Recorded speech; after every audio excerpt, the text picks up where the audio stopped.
দাঁড়িয়ে আছে।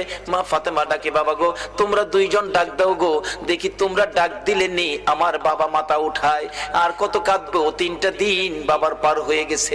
দুইজন দুই দিকে নানা কইয়া ডাকতেছে, হুসাইন ডাকতেছে, নানা গো দুনিয়ার সব মানুষ বলতে পারো গো নানা, আমি হুসাইন রে কেমনে বইলা গেলা গো না।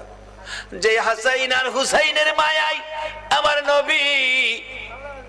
আমার নবী হাসাইন আর হুসাইনকে দেখতে গেলেন খাতুনে জান্নাত ফাতেমাতুজ জাহরার ঘরে। যাইয়া দেখে দুই ভাই ঘরে নাই। ফাতেমার চোখের মধ্যে পানি ঝরতেছে। নবী জিজ্ঞেস করে, ফাতেমারে কেন এইভাবে কান্দো? আমার নাতিরা কই? দুই নাতি না দেখলে আমার শান্তি লাগে না। ফাতেমা বলেন, বাবা গো আমি কাঁদতেছি কোন ব্যথায়।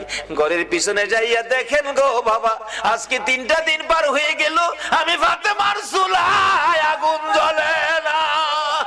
আপনার আদরের দুই নাতি